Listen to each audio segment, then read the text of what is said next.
Apples versus oranges. Let's debate.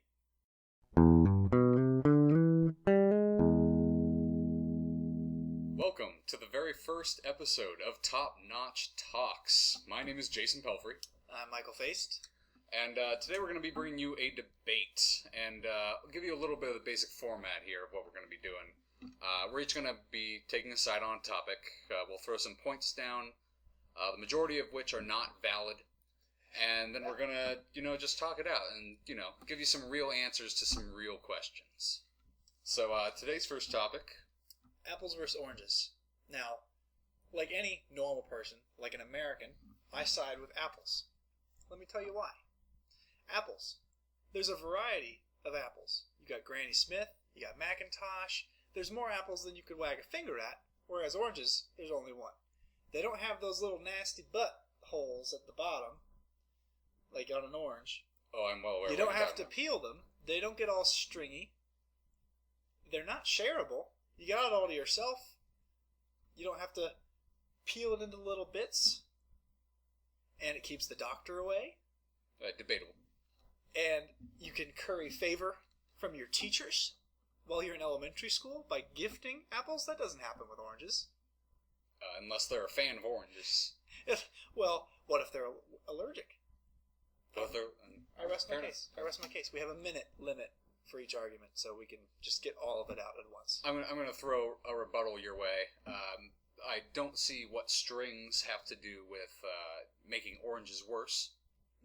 Being able to puppeteer a fruit is... that's an advantage which you have given to me, good sir. No, it's puppeteering your teeth. Puppeteering a fruit. You can take that to the bank. All right, well, let me give you some advantages of oranges. Number one, stability. I, like many Americans, like to know that my fruit is going to be the same every time. I don't want to be randomly biting into an apple and come up with half a worm. Stability. It's going to be orange every time, which the name implies. It's going to be basically a perfect sphere, which is good, because sphere is good. It's easier to juice. Because, orange juice prevents scurvy. Do you want scurvy? Because if you do, you might be a pirate. Because they got scurvy a lot. Yeah. And it's already split into portions. So you don't have to, that first bite into an apple, that's a toothbreaker. That's a toothbreaker. If you don't know, how cold the apple is, if it's slightly frozen on the inside, you're going to be biting into a rock. And that's no dice. That's no dice. And, yeah, we'll leave it at that. Okay. You're arguing against apples having worms in them? Which they do. Apples could be spoiled or normal, just like an orange. You can't argue against the whole of a fruit based on the state that it is in, because it could be spoiled. Like any fruit can ruin after a couple days. Fact.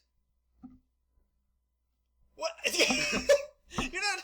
Okay. Almost 100% of apples contain worms. And that's a guarantee.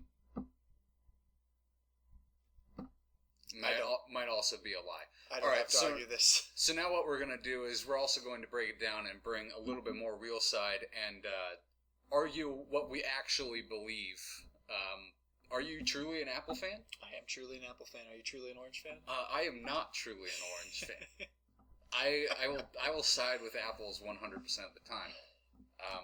The juice. I mean, I agree.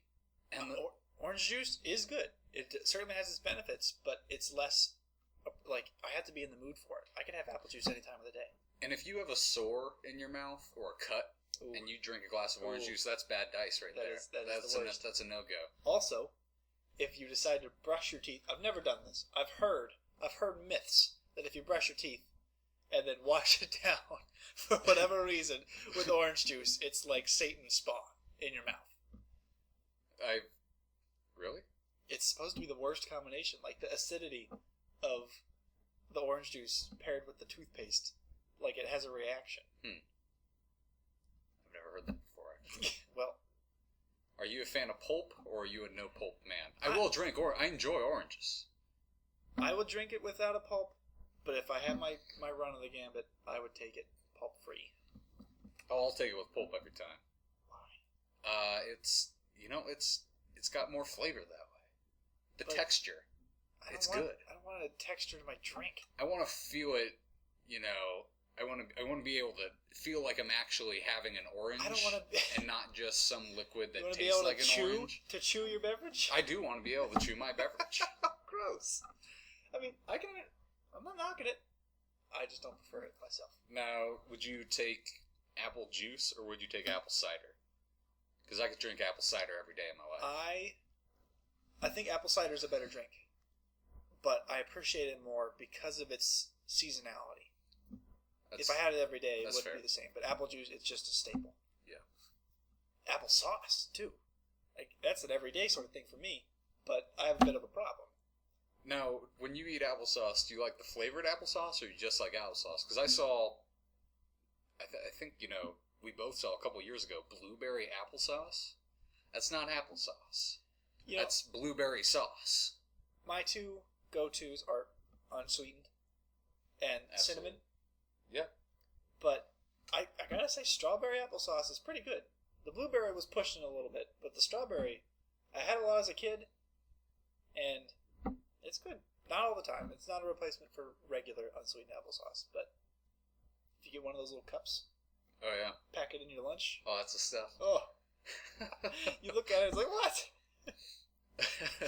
Another thing, there's no equivalent to apple sauce in the orange department. That's true. There's no orange sauce. Oranges are too liquidy. Yeah, there's just juice. Now, I would also submit that apples in a cinch are a significantly better weapon than oranges. You throw an orange at someone, if you throw it hard enough to do damage, it's just going to break open. And that's no good. You might get them sticky, but that's it. Apples are going to do some serious damage. Apples are better for the untrained. It can hurt wherever you hit them. But if you get a well-placed orange right in the eyes, the orange juice will squirt in there, and then they'll be blinded. So it might not be as big of a blunt impact, but it's still debilitating. I think oranges also might fit into the eye socket better. If you can picture that. Just because it's a sphere. McDonald's even carries cuties now at the yeah, I saw that.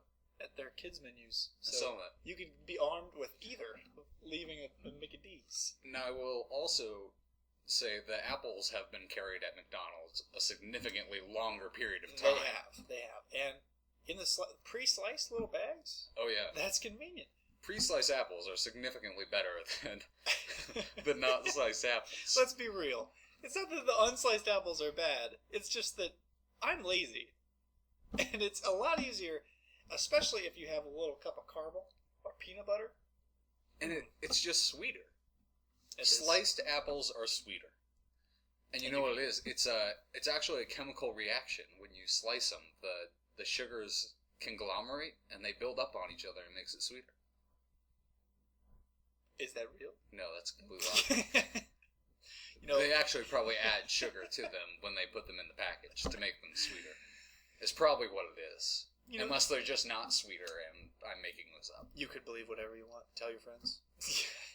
And do tell your friends. We're going to end this episode here.